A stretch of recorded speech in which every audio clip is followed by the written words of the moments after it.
Yo YouTube, j'espère que vous passez une bonne journée ou soirée et la souris mise à l'honneur pour cette vidéo sera la Plus Fire Ace de HyperX. Je vais vous parler de sa version filaire mais elle est sortie il y a peu en version sans fil également. Et de ce que j'ai pu voir, rien n'a été changé, c'est basiquement la même souris mais avec une batterie au lieu d'un câble. C'est une période un peu creuse pour les nouvelles sorties de souris car il y a beaucoup de reports de sortie comme je vous l'ai expliqué dans ma première vidéo d'Enthusiast Talk. Et donc en fait je n'ai trop rien sous la main, j'ai donc utilisé l'argent gagné grâce au lien affilié à Amazon pour acheter cette souris que j'ai vue en promotion. Je remercie donc énormément une nouvelle fois tous les gens qui utilisent ces liens avant de faire leur achat, car comme vous pouvez le voir, cela me permet d'agrandir aussi bien mes connaissances que les vôtres en pouvant vous proposer des reviews de souris que je n'aurais pas achetées à la base pour ma propre utilisation. À la base, je ne m'attendais donc à rien avec cette souris. Je savais juste qu'elle était très appréciée pour sa forme, et bien j'étais agréablement surpris car celle-ci est clairement l'une des meilleures formes que j'ai pu tester pour ma morphologie, ma prise en marche tirée. Pour rappel donc, j'ai une main de 18 cm de long sur 10 cm de large et mon grip est soit un clan en pince, soit un relax fingertip. Cela dépend en fait de la forme de la souris. Pour continuer dans ma présentation, je suis principalement un joueur Apex Legends classé Master à chaque saison et anciennement Predator. Je possède plus de 25 souris et plus de 50 tapis, ce qui me permet de tester beaucoup de combos différents pour mes reviews si besoin. Avant de reprendre la présentation de la souris, je te rappelle que si le contenu te plaît, tu peux bien évidemment m'aider au référencement de la vidéo en lâchant un petit pouce bleu sur celle-ci ou encore à t'abonner pour suivre plus de contenu concernant les souris et les tapis de souris axés FPS compétitifs. Bien, premièrement donc, son prix est de 55 € habituellement sur Amazon, mais il dispose actuellement d'un coupon de 5 €. D'entrée de jeu, je trouve que son prix est très bon pour ce qu'elle propose, comme je vais vous l'expliquer tout au long de la vidéo. Surtout en fait que la souris arrive avec une deuxième paire de patins ainsi que des grips qui augmentent encore sa valeur qualité-prix. Ces grips d'ailleurs ne sont pas les meilleurs, mais c'est toujours mieux que rien si vous trouvez la souris trop glissante, ce n'était personnellement pas mon cas. Elle est disponible soit en full noir, soit en noir avec le bouton DPI et les boutons latéraux en rouge, ou encore en blanche comme ici, avec les boutons DPI latéraux et le dessous de la souris en rose comme ma copie. C'est plutôt original de proposer ces différentes combinaisons je trouve, cela change du full noir ou du full blanc classique, à vous de voir si vous aimez par contre. Les versions noires et blanches sont disponibles également en sans fil, au prix de 100 €, et là c'est beaucoup plus discutable selon moi. Les deux souris embarquent donc un capteur Pixar 3335. Ce capteur est comme je le dis souvent le minimum pour tous les FPS compétitifs, et je n'ai pas de problème avec lui en particulier, je n'ai d'ailleurs pas du tout performé moins bien avec cette souris au vu de son capteur. Mais le problème ici est que ce capteur est maintenant 2, voire même plus, générations derrière ce qu'il fait maintenant au niveau des souris sans fil. Et HyperX demande ici de payer un prix supérieur à énormément d'autres choix, et cela avec une technologie plus vieille, ce que je ne trouve pas vraiment justifiable. Ce ne sont d'ailleurs pas les seuls à le faire parmi les grandes marques de périphériques. J'imagine cependant que si vous voulez vraiment cette souris en sans fil, c'est mieux qu'elle existe de cette façon plutôt que pas du tout au final. En gros, ce capteur 3335 a plus de chances d'avoir des problèmes sur certains tapis, notamment celui-ci qui est le Vencer Ice texturé. Et en plus de ça, il ne vous permettra pas de personnaliser son LOD ni le debounce time des clics, ce qui je trouve est un bon plus pour toute souris aujourd'hui. Vous n'avez pas vraiment besoin de télécharger le logiciel car la souris arrive à 1000 Hz de pooling rate et vous n'avez donc rien d'autre à changer mis à part la couleur de la molette qui est le seul élément RGB ou encore changer la touche assignée au bouton DPI si vous le souhaitez. Pour sa qualité de fabrication, elle est très robuste et solide, elle ne bronche pas d'un poil dans mes tests de pression, peu n'importe là où j'appuie, même là où les trous sont présents. En dehors de ça, elle émet juste quelques petits craquements sur le côté droit de la souris. Son poids est annoncé à 60 g sur l'emballage et elle pèse 59 sur ma balance. C'est un très bon poids léger je trouve, surtout que son équilibre est également bon, en plus de sa forme plutôt large, ce qui donne donc un très bon ressenti lors de son utilisation. Le revêtement fait penser à du simple plastique texturé, mais je trouve qu'il donne une bonne impression de solidité à la souris, ça me fait un peu penser à celui de la Aerox 3. Il n'est pas des plus agrippants, mais la forme de la souris ainsi que sa largeur fait que je n'ai pas eu besoin d'ajouter des grips lors de mon utilisation.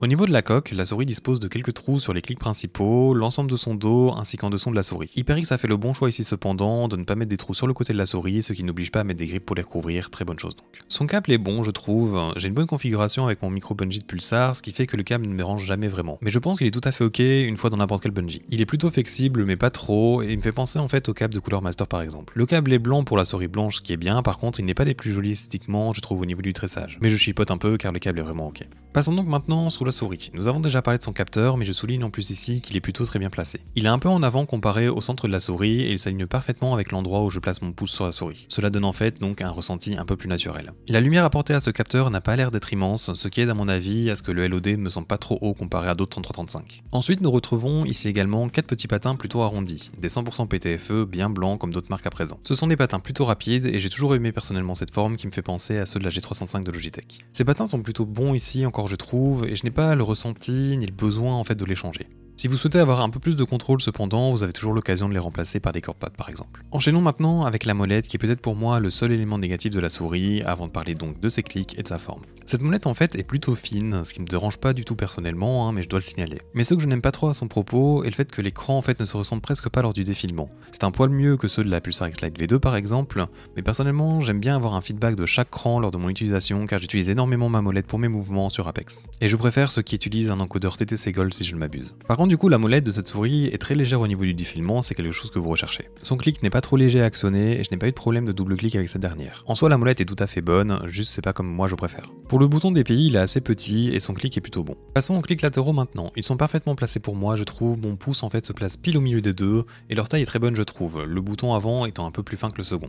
Il y a un peu de trajet à faire avant d'actionner leur switch, mais quasiment pas après. Le switch en lui-même a une très bonne tension je trouve, en n'étant pas trop léger, ce qui fait que ces deux éléments rendent le feeling d'utilisation bon et tactile. Ils sont facilement utilisables à répétition si besoin, rien à dire donc. Finissons ces features avec ces clics principaux. La première chose que j'aime beaucoup avec ces clics est la courbe naturelle du plastique. C'est ce que vous pouvez retrouver notamment sur la Razer Viper ou la Aerox 3 ou encore de manière plus prononcée sur l'Extrafy MZ1. En fait cette courbure est géniale, surtout si vous faites du fingertip ou beaucoup de micro-ajustements avec les doigts, car en fait ils entraîneront plus facilement la souris qu'avec des clics plats en plus d'être plus confortables selon moi. Les switches utilisés pour ces clics sont des TTC Gold, quelque chose qu'on ne retrouve pas souvent, ce qui est assez dommage. Car en fait c'est un peu en entre-deux, entre des home run et des KLGM.0, c'est-à-dire assez léger à activer mais en gardant un bon feedback quand même. Il n'a pas vraiment de trajet à faire avant ou après leur activation, ce qui fait que je les trouve personnellement vraiment très bons. Je ne dirais pas que ce sont les meilleurs clics que j'ai utilisés, mais ils sont dans mes favoris en termes de réactivité je dirais. Comme vous avez pu le voir donc finalement la souris est très bonne, surtout pour son prix, et je ne vous ai pas encore parlé de la meilleure chose à son propos pour ma part, sa forme donc. Mais avant cela, je vais juste vous passer un rapide sound test.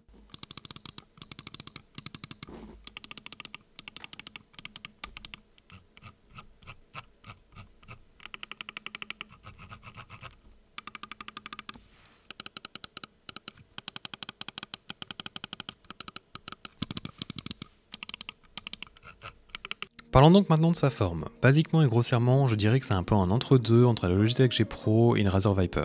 Vous avez le côté rond et plus centré de la rampe vers son centre, comme une GT Pro, mais moins haut et plus large comme une Viper. Le point culminant de cette rampe est aussi un peu plus large, ce qui fait qu'elle se dégrade plus rapidement à l'arrière. Cet élément fera qu'elle n'entrera pas vraiment en contact avec le milieu de votre paume, donc si c'est quelque chose que vous recherchez, ce modèle n'est pas fait pour vous. En gros, je ne la conseille pas vraiment pour un claw grip classique, ou même agressif, mais justement pour tous les autres grips en fait. Ce qui fait finalement qu'elle est assez recommandable et personnellement c'est l'une de mes formes préférées. J'aurais juste aimé qu'elle soit un peu plus haute je pense. Elle peut convenir pour du palm grip jusqu'à une longueur de 20 cm de main je dirais, ainsi que pour du fingertip si vous n'avez pas une main trop fine. Pour conclure, je peux donc complètement recommander cette souris en version filaire si vous recherchez une excellente souris sans trop vous ruiner. Mais je ne peux pas vous donner mon feu vert pour la version sans fil comme j'ai pu l'expliquer au début de cette vidéo à cause de son prix pour son capteur. Peut-être si vous obtenez une bonne promotion pour elle du coup, mais je trouve ça vraiment nul pour une sortie de 2022 que HyperX a décidé de garder ce capteur 3335 et donc d'économiser sur leur coût de fabrication tout en ne faisant pas économiser cet argent aux acheteurs de cette souris par contre. Si la souris t'intéresse d'ailleurs et que tu veux me soutenir dans ton achat, je mettrai mon lien affilié dans la description comme d'habitude. Je vais maintenant te laisser avec du gameplay réalisé avec cette souris. Si tu veux m'aider à référencer cette vidéo ou juste si tu l'as aimé,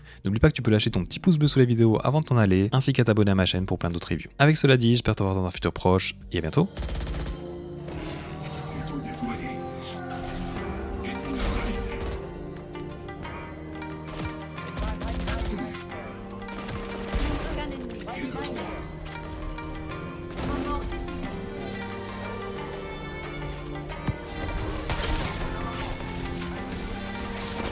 Le scan du bout qui m'a aidé.